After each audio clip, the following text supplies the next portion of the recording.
Feedback. We all want it. Even if it's critical, we secretly desire it, right? Well, in today's episode of Port City Living, Escrows and Egos, I'm going to talk to you about feedback and communication. Stay with us.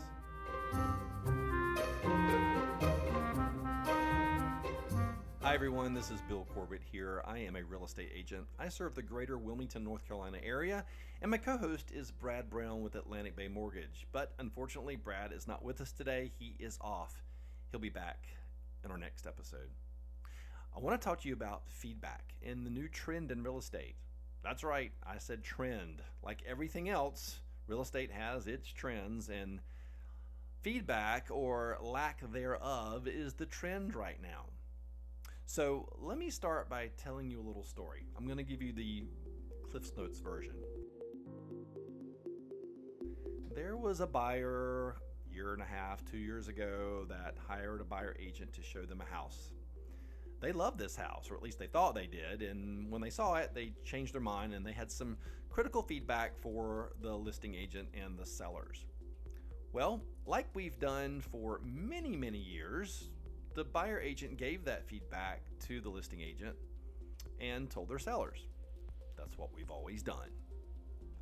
That's how people understand what they might need to change about their listing in order to get it sold.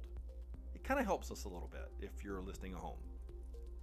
Well, that buyer changed their mind. They had a change of heart and they decided, you know what, we do like this house after all, let's make an offer. Well, what do you think happened? That seller used that negative information against them. Long story short, couldn't come to terms, the buyer didn't get the house. Well, what do you think happened next? That's right, my friends.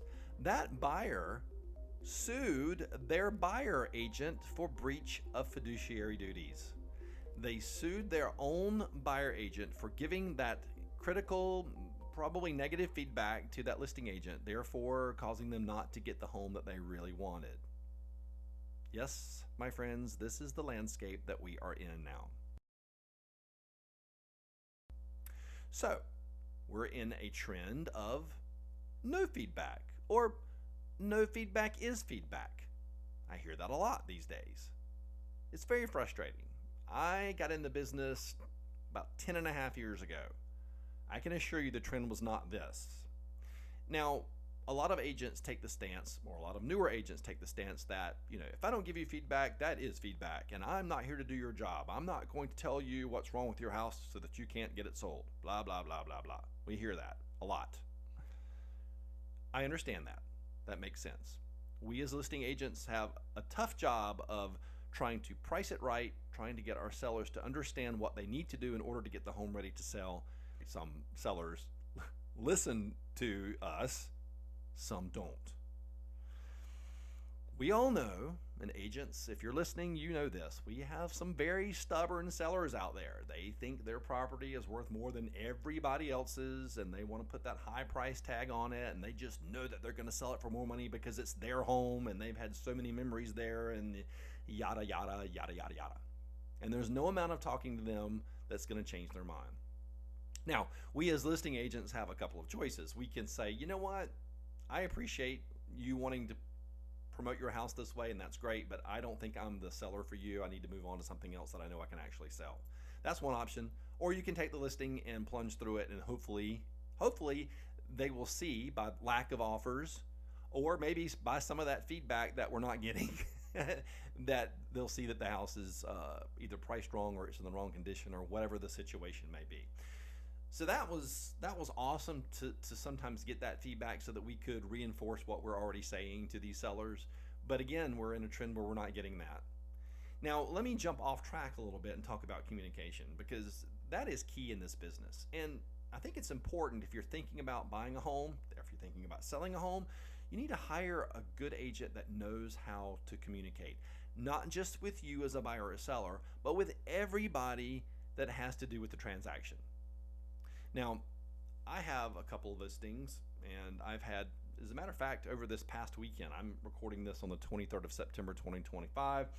Over the past weekend, I had several showings on a listing that I have. Crickets. Literally have not heard from anyone that has showed the property.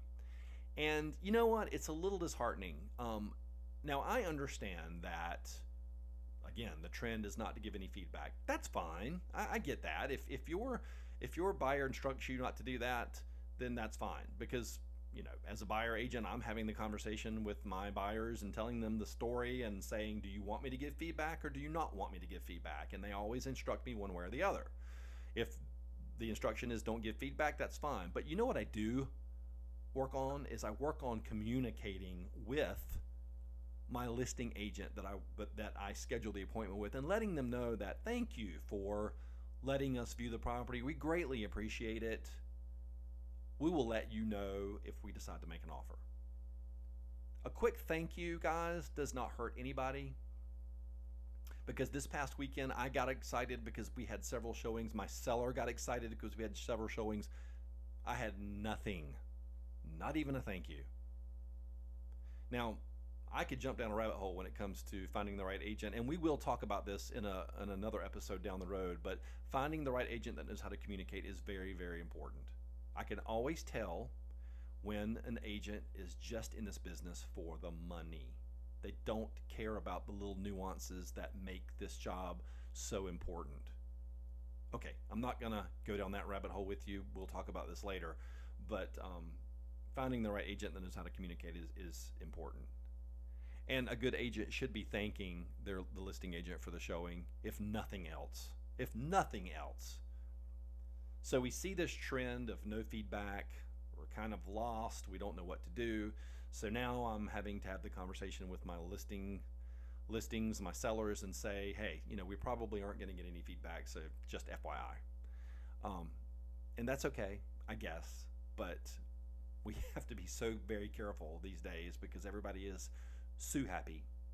So just make sure that if you're working with a buyer and they really don't like a property and they give you the instructions to give that feedback, just make sure, just double check with them and make sure that it's okay, that we're not going to revisit this property again, because my thing is get everything in writing. Cover your ass, agents, cover your ass.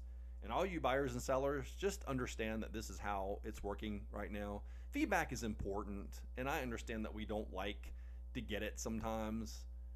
Feedback in general, when I was younger, I hated getting critical feedback. I didn't want anybody telling me what I was doing wrong. Nobody wants to be wrong or inaccurate about something. I get that. But I can say one thing, as I've gotten older, I welcome it. I really do. I can't be a better person. I can't be a better agent if I don't know what I'm doing wrong. I always have a conversation with my buyers and sellers, sometimes halfway through, every time at the end, and say, give me some feedback, give me a review. If I can work on something and do something better, if it's communication, if it's explaining things, then tell me. I can't be a better agent if I don't know. I can't be a better human if I don't know. I think that's very important. I know we're getting on a bit of a tangent when it comes to communication, but again, it all kind of lumps together and it's all kind of key.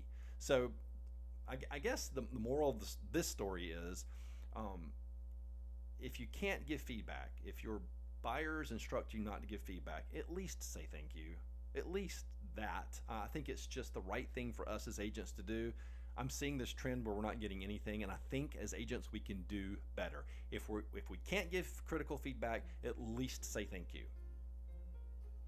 That's what I'm going to leave you with. I appreciate you tuning in. I hope you learned something. I hope you were enlightened by this. If you like what you heard, please consider subscribing to our podcast and share it with your friends and family, and share it with anybody that's thinking about buying or selling. We greatly appreciate it. I'm Bill Corbett with Port City Living, Escrows and Egos. Thanks for tuning in. We'll see you on the next one. Bye, everybody.